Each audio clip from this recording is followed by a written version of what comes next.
the indestructible material. In the 1930s, industrial hemp could be processed into a material stronger than steel, lighter than fiberglass, and completely biodegradable. Henry Ford built a car body from hemp plastic that was 10 times stronger than steel and weighed 1,000 pounds less than metal cars. Film footage from 1941 shows Ford himself hitting the car's body with a sledgehammer to demonstrate its strength. The hemp-based panels didn't dent. The material could replace petroleum-based plastics in virtually every application. Then, in 1937, the Marijuana Tax Act effectively banned hemp cultivation in America. The chemical industry, particularly DuPont, had lobbied heavily for the ban. Ford's hemp car wasn't theoretical. It was a working prototype. He had envisioned a future where cars were grown from farms, not mined from the earth. The fuel could be hemp-based ethanol, the body hemp plastic, the interior hemp fiber, an entire automobile from renewable agricultural sources. The material itself was remarkable. Hemp cellulose could be processed into a thermoset plastic stronger than conventional plastics, completely biodegradable and producible at lower cost than petroleum-based alternatives. It could be used for everything from car bodies to construction materials to consumer products. A single acre of hemp could produce as much cellulose as 4 acres of trees, growing in one season what took trees decades. But hemp's versatility made it a threat to multiple industries. DuPont had invested heavily in developing synthetic fibers, nylon, rayon, and early plastics derived from petroleum and coal. If hemp-based materials became standard, DuPont's massive investment would be worthless. The company's director, Andrew Mellon, was also Secretary of the Treasury. His bank had financed DuPont's expansion into synthetics. Mellon's niece was married to Harry Anslinger, the director of the Federal Bureau of Narcotics.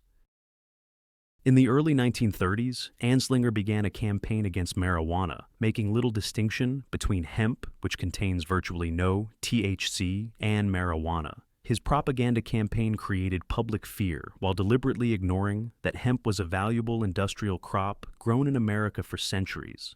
The Marijuana Tax Act of 1937 didn't technically ban hemp, but it imposed such onerous regulations and taxes that growing it became economically impossible. Farmers needed expensive tax stamps for every stage of production. The paperwork was overwhelming. Law enforcement made no distinction between industrial hemp and marijuana. Within a few years, American hemp cultivation had essentially ended. DuPont's synthetic materials faced no competition. Nylon became the standard for ropes and fabrics. Petroleum-based plastics became ubiquitous. The chemical industry built an empire on materials that hemp could have replaced with biodegradable, renewable alternatives. Ford's hemp car was dismantled. The technology was abandoned. By the time hemp's industrial value was rediscovered decades later, the petroleum-based materials industry was so entrenched that reintroducing hemp faced massive resistance. America went from being one of the world's largest hemp producers to completely outlawing the crop, ensuring that synthetic materials would dominate the market for the next 80 years. The discovery that could have prevented billions of tons of plastic pollution was suppressed to protect one company's investment in synthetic materials. The eternal light bulb.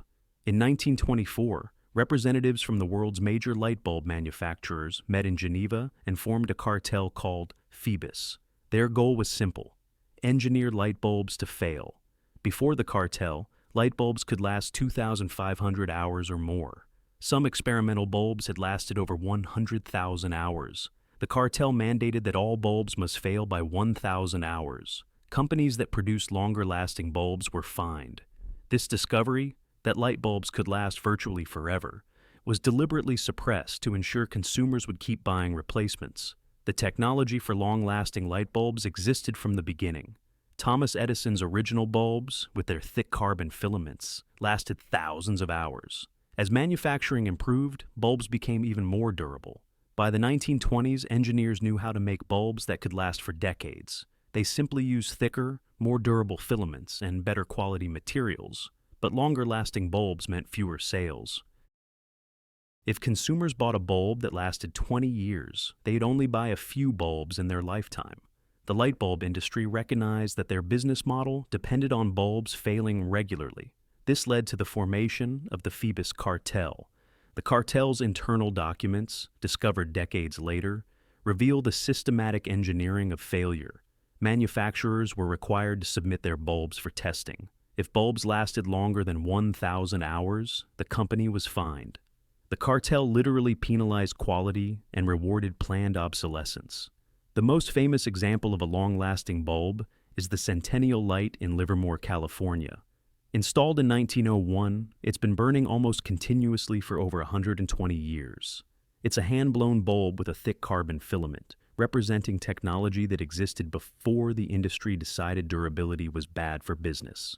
The bulb proves that with proper design, electric lights can last essentially forever. During the 1920s and 30s, the Phoebus Cartel controlled nearly all global light bulb production. Their planned obsolescence model spread beyond bulbs. Industries realized that engineering products to fail created constant demand. This became standard practice across consumer goods. Appliances, electronics, clothing, everything designed with a limited lifespan to ensure repeat purchases. The cartel collapsed during World War II, but the damage was done. The 1,000-hour standard had become industry norm. Even after the cartel ended, manufacturers continued producing bulbs designed to fail. Modern LED bulbs can last 25,000, 50,000 hours, but even these are engineered with planned obsolescence. They could last far longer, but manufacturers still design them to fail to ensure continued sales. The stolen streetcars. In the 1930s, 1950s, America had the world's most extensive electric streetcar system. Over 100 cities had efficient, clean electric public transportation. Then General Motors, Firestone Tire, and Standard Oil created a front company called National City Lines. They systematically bought streetcar systems across America and deliberately destroyed them, replacing them with diesel buses. By 1955, nearly every streetcar system in America had been eliminated. The companies were convicted of conspiracy in 1949, but the damage was done. The streetcar systems weren't failing businesses. Many were profitable and popular. Cities like Los Angeles had over 1,000 miles of electric streetcar tracks, moving hundreds of thousands of people daily. The system was clean, efficient, and scalable. Electric streetcars required no oil, wore out fewer tires, and reduced the need for private automobiles. This was exactly what threatened General Motors, Firestone, and Standard Oil.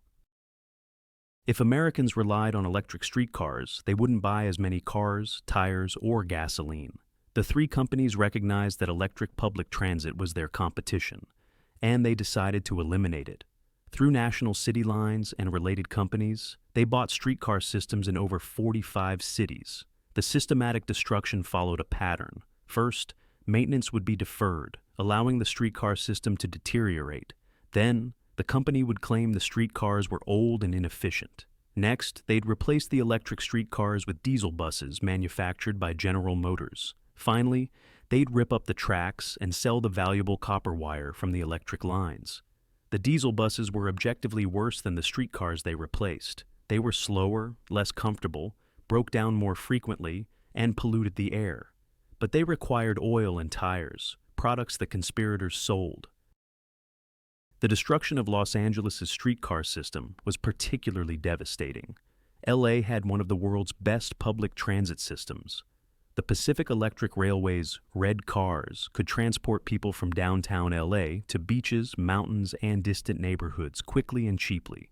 When General Motors bought and dismantled the system, LA transformed from a city connected by public transit to a car-dependent sprawl choked by traffic and smog. The conspiracy was discovered and prosecuted. In 1949, General Motors, Firestone, Standard Oil, and the other conspirators were convicted of conspiracy to monopolize the sale of buses. The punishment was absurdly light. General Motors was fined $5,000, and the executives involved were fined $1 each. The companies had destroyed transportation systems worth billions, and the penalty was essentially nothing.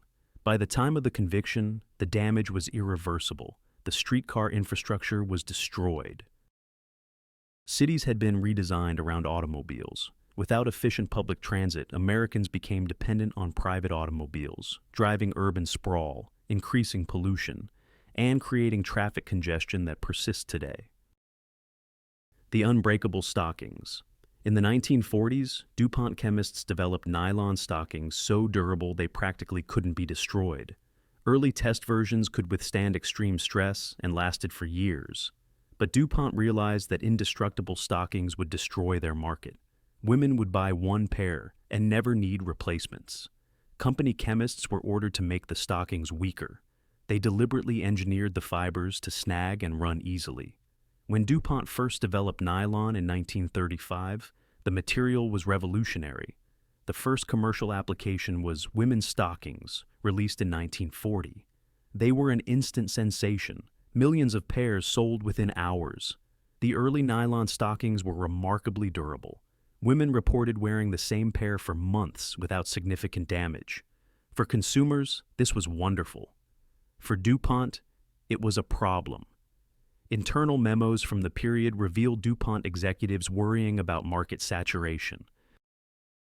If stockings lasted too long, women would stop buying new pairs. The company needed stockings to wear out quickly to maintain sales. The solution was to reduce the denier, the thickness of the nylon fibers. Thinner fibers created a more sheer, attractive appearance, but they also made the stockings dramatically more fragile. A slight snag would cause runs that destroyed the entire stocking. DuPont had discovered how to make planned obsolescence seem like a design feature.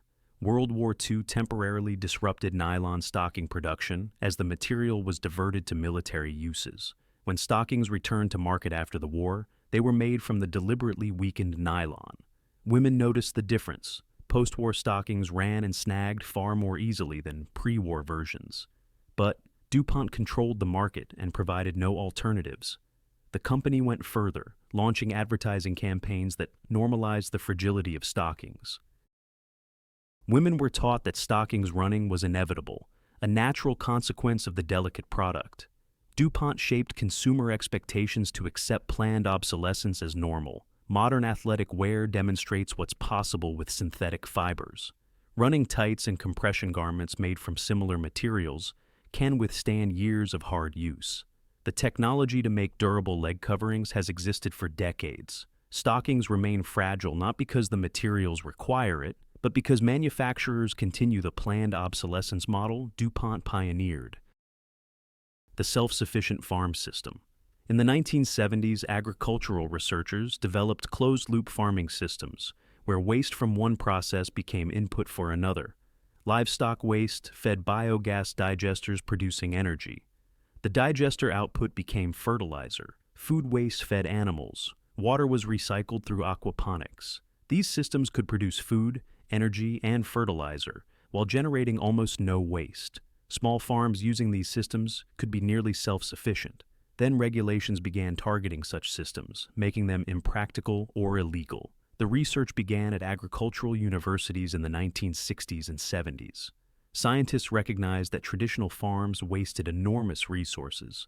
Animal manure was a disposal problem rather than a resource. Farms purchased expensive synthetic fertilizers while producing organic matter they threw away. Integrated farming systems solved these problems. A model system might include livestock, crops, fish ponds, and biogas digesters all working together. Livestock produced manure that fed biogas digesters. The biogas powered farm operations. Digester output became fertilizer. Food waste fed livestock. Fish ponds, fed by nutrient-rich water, produced protein while cleaning water naturally. These systems weren't theoretical. Working examples existed on farms worldwide. They dramatically reduced external inputs. Some systems were nearly self-sufficient, producing their own food, energy, and soil amendments while generating minimal waste. For small farms, this represented salvation. The conventional industrial farming model required enormous capital for equipment, fertilizers, pesticides, and feed. Integrated systems reduced these costs dramatically. This was exactly what threatened agribusiness. Companies like Monsanto and Cargill made billions selling fertilizers, pesticides, and feed. If farms became self-sufficient, these sales would collapse. The industry recognized integrated farming as an existential threat. The response was systematic regulatory capture. Industry representatives worked with regulators to create rules that made integrated farming impractical. Food safety regulations prohibited feeding processed food waste to animals. Environmental regulations required expensive permits for biogas digesters. Zoning laws separated different types of agriculture. The cumulative effect made integrated, self-sufficient farming nearly impossible to operate legally. Meanwhile, industrial agriculture faced fewer regulatory barriers. The playing field was tilted to favor the business model that generated profits for agribusiness companies. The discovery that farms could be largely self-sufficient was suppressed by making it illegal to implement. The frequency microscope. In the 1930s, researcher Royal Rife developed a microscope using light frequencies that could allegedly observe viruses at magnifications conventional microscopes couldn't achieve. More controversially, he claimed certain electromagnetic frequencies could destroy specific pathogens without harming human tissue. In 1934, the University of Southern California sponsored a clinical study on terminal cancer patients. The researchers reported that 14 of 16 patients were cured. Then, mysteriously, support evaporated. Rife's lab was vandalized, his equipment destroyed, and his research buried. Rife's universal microscope used a completely different principle than conventional microscopes. Instead of magnifying images using lenses, it illuminated specimens with specific light frequencies. Different frequencies would resonate with different pathogens, making them visible. Rife claimed his device could achieve magnifications of 60,000s. More importantly, Rife claimed he could identify the specific frequency that would destroy each type of pathogen. Just as sound can shatter glass by matching its resonant frequency, Rife claimed that electromagnetic frequencies could shatter bacteria and viruses. He called this coordinate resonance. In the early 1930s, Rife's work attracted attention from respected scientists and physicians. Several doctors reported using his frequency device to treat patients successfully. The 1934 USC clinical study reported remarkable results with terminal cancer patients. Then, mainstream medical support disappeared. Funding dried up. Scientists who'd supported Rife distanced themselves. His reputation was systematically destroyed. His laboratory was repeatedly broken into, and equipment was destroyed or stolen. Associates reported being threatened. Someone was actively trying to eliminate his research. Morris Fishbein, head of the American Medical Association, has been accused of orchestrating Rife's destruction. Fishbein controlled medical licensing and had enormous influence. Some researchers claim Fishbein tried to buy Rife's technology and, when refused, set out to destroy it. What's undisputed is that Rife's promising research was never properly evaluated. His microscope was never seriously examined. His frequency treatments were never subjected to rigorous clinical trials. Instead, his work was buried and dismissed. Whether Rife's device actually worked remains controversial. But the pattern of destruction suggests someone felt threatened. Breaking into labs to destroy equipment isn't normal scientific skepticism. If Rife's frequency treatments worked, they would have threatened the pharmaceutical industry fundamentally. The bacteria that eat plastic. In 2016, Japanese researchers discovered bacteria that had evolved to eat PET plastic, the type used in bottles and packaging. The bacteria, Ideonella sakaiensis, could break down plastic that normally takes 450 years to decompose into basic components in just weeks. Further research showed the enzyme responsible could be engineered to work even faster. This discovery threatened the recycling industry, a multi-billion-dollar business. Research funding was mysteriously cut, and development has been inexplicably slow. The discovery happened almost by accident. Researchers studying bacteria in a PET bottle recycling facility found a unique strain using plastic as its sole carbon source, literally eating the plastic to survive. This shouldn't have been possible. PET plastic was supposed to be biologically inert. The bacteria had evolved an enzyme, PETase, that could break the chemical bonds in PET plastic. The plastic decomposed into its basic components, which the bacteria then metabolized. In laboratory conditions, bacteria could completely break down plastic bottles in just 6 weeks. This was revolutionary. The world produces over 380 million tons of plastic annually. Most ends up in landfills or the ocean. A biological solution that could break down plastic waste cheaply and efficiently would transform waste management. Researchers immediately began working to optimize the enzyme. Through genetic engineering, they created improved versions that worked faster and at different temperatures. Some variants could break down plastic at room temperature, making large-scale deployment feasible. Then development slowed mysteriously. Despite the discovery's importance, funding became difficult to obtain. Grant applications were rejected. Corporate partnerships fell through. The technology languished underdeveloped. The recycling industry had reason to feel threatened. Recycling facilities represent billions in investment. If bacteria could break down plastic waste at landfills, expensive recycling infrastructure would become obsolete. Chemical companies making virgin plastic face decreased demand. The oil industry, which supplies 8% of production for plastics, stood to lose billions. In 2020, researchers announced they'd improved the enzyme to work 6 times faster. The announcement generated brief media attention, then silence. Development continues at a few laboratories, but nowhere near the scale the plastic crisis demands. A discovery that could eliminate billions of tons of waste remains undeveloped while plastic pollution grows exponentially. The soil revolution. In the 1940s, agricultural researchers discovered that mycorrhizal fungi, naturally occurring fungi that form symbiotic relationships with plant roots, could dramatically increase crop yields while reducing or eliminating the need for synthetic fertilizers and pesticides. Plants with mycorrhizal relationships grew larger, healthier, and more disease-resistant.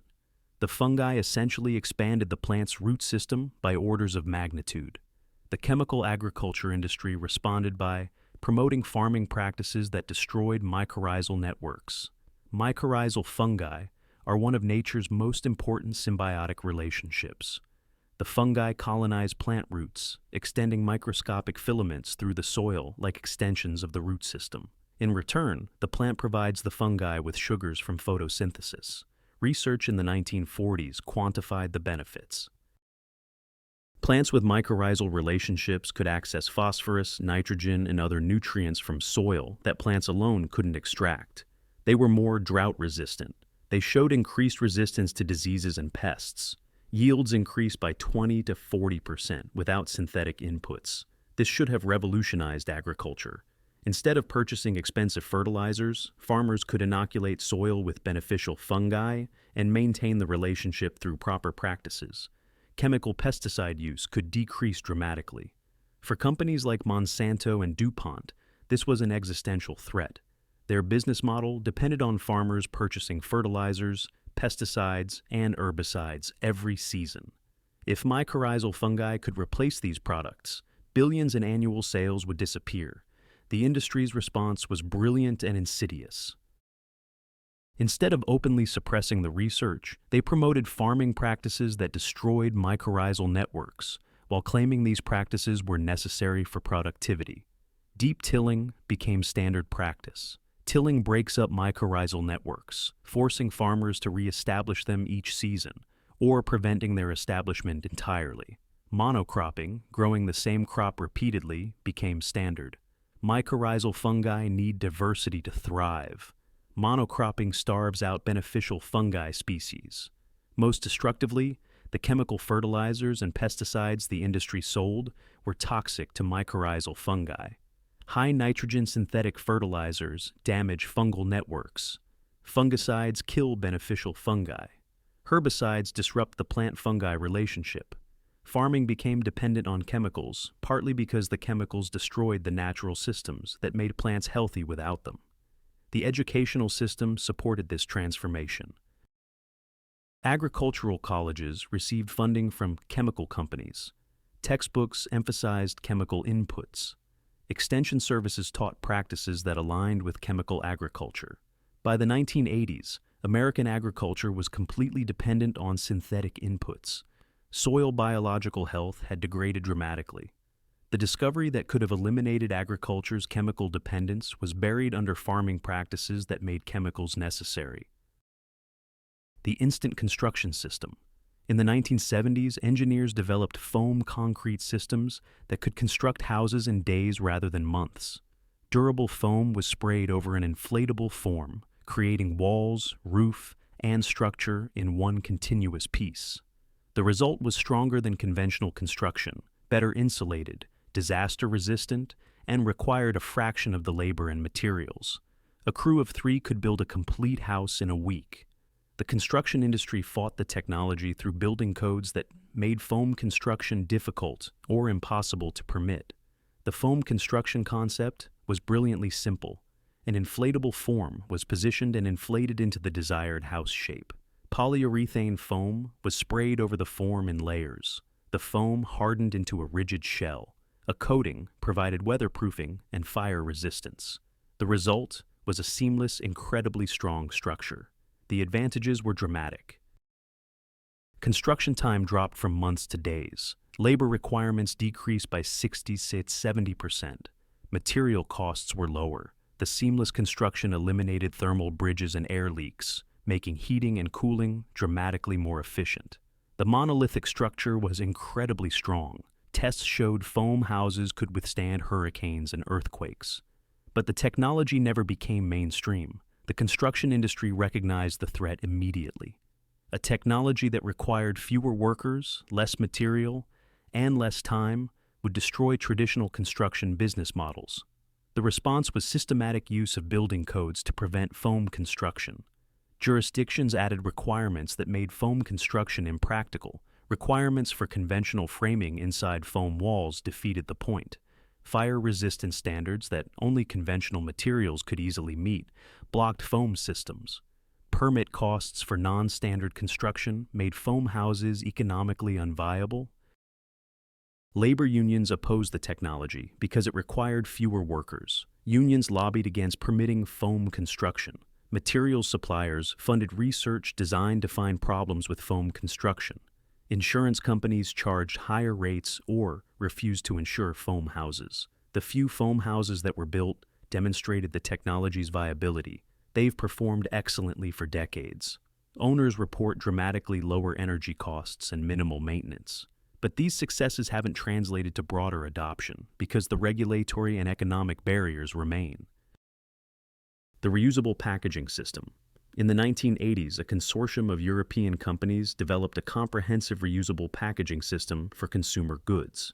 Standardized, durable containers could be used hundreds of times. Consumers bought products and returned containers for deposit refunds, similar to bottle deposit systems. The packaging was designed for easy cleaning, sterilization, and refilling. Pilot programs showed the system reduced packaging waste by over 90% while being economically viable. Participating companies reported lower packaging costs after initial investment. Then the plastic and packaging industries launched campaigns against unsanitary reusable containers and lobbied for regulations making reusable systems legally complicated. The discovery that packaging waste could be nearly eliminated threatened the massive disposable packaging industry. Today, single-use packaging dominates despite a proven alternative existing decades ago.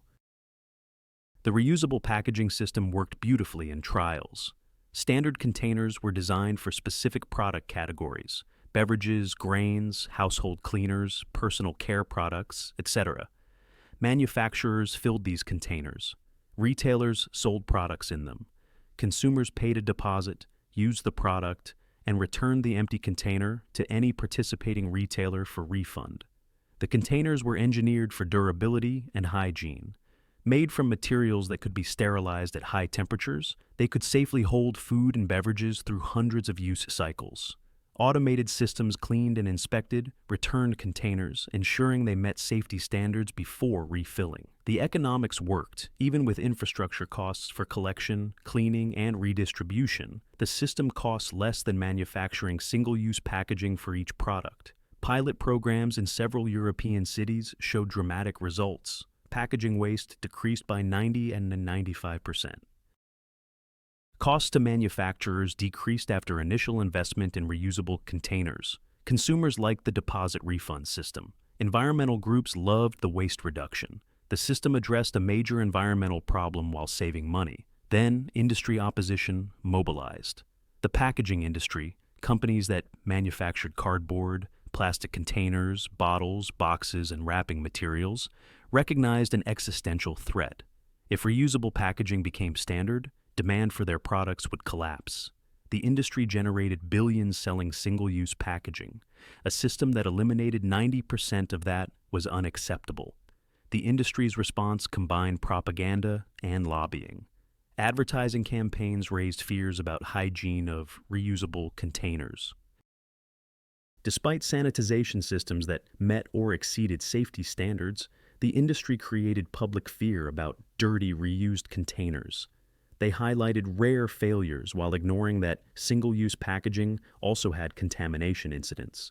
The message was that only new single-use packaging could be truly clean. Lobbying focused on creating regulatory barriers. Food safety regulations were proposed requiring extensive documentation for each reusable container's history.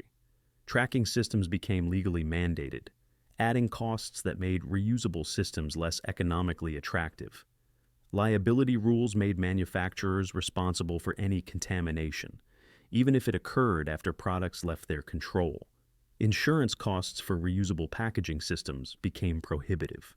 Trade regulations created barriers to standardization. If reusable containers needed to be standardized to work efficiently across manufacturers, trade laws could interpret this as restraint of trade or monopolistic practice. The packaging industry lobbied for interpretations that made standardization legally risky. The petroleum industry joined the opposition. Plastic packaging consumed significant amounts of petroleum products. A shift to reusable containers would reduce plastic production, decreasing oil demand. The industry used its political influence to support disposable packaging and oppose reusable alternatives. Retail chains opposed reusable systems because of logistics. Stores would need to accept returned containers, store them, and arrange collection. This required space and labor. The added complexity compared to simply throwing away single-use packaging made retailers resistant. Retail industry groups lobbied against regulations mandating acceptance of reusable containers. Municipal waste management added another complication. Many cities had invested heavily in recycling infrastructure for single-use packaging. If reusable systems eliminated packaging waste, these facilities would have no purpose. Cities that had spent millions on recycling infrastructure opposed systems that would make that investment obsolete. The result of these combined pressures was that reusable packaging systems never expanded beyond pilot programs. Companies that tried to implement them faced regulatory barriers, higher costs than promised due to compliance requirements, difficulty finding retail partners willing to participate, and consumer concerns about hygiene that industry propaganda had created. Today, single-use packaging dominates despite being economically and environmentally wasteful. The technology to eliminate 90% of packaging waste existed 40 years ago. It was proven viable in real-world trials, but industry opposition ensured it never became standard practice. Some countries have implemented limited reusable systems, bottle deposits for beverages, some food containers in specific contexts. But the comprehensive system developed in the 1980s remains suppressed, kept from mainstream adoption by industries that profit from disposable packaging waste. These 10 discoveries share a disturbing pattern. Each threatened powerful industries with billions in profits at stake. Each was systematically suppressed through buyouts, regulations, propaganda, or outright destruction, and each could have improved human life dramatically if allowed to develop. The suppression wasn't about keeping secrets hidden. It was about using power, economic, political, regulatory, to ensure threatening innovations never reach the market. Industries didn't compete with superior products. They eliminated competition through control of legal and regulatory systems. Consider what world we might live in if these discoveries hadn't been suppressed. Buildings constructed quickly and cheaply from foam, farms operating sustainably without purchased chemicals, plastic waste eliminated by bacteria, transportation systems based on efficient electric transit, products designed to last rather than fail, packaging reused hundreds of times rather than thrown away after one use. The suppression of these discoveries has cost humanity trillions in wasted resources, uncounted environmental damage, and diminished quality of life. We live in a world shaped not by the best possible technologies, but by the technologies that threaten the fewest powerful interests. How many other discoveries are being suppressed right now? How many innovations that could address climate change, pollution, disease, and resource scarcity are locked away because they threaten the wrong industries? The answer is unknowable, which is exactly why suppression works so effectively. The lesson is clear. Innovation alone isn't enough. Discoveries that threaten powerful industries will be suppressed unless there's sufficient public awareness and political will to overcome industry opposition. The question isn't, what can we discover, but what will we be allowed to implement? The real battle isn't in laboratories, it's in regulatory agencies, legislatures, and courtrooms, where industries use their power to ensure threatening technologies never reach the people who need them.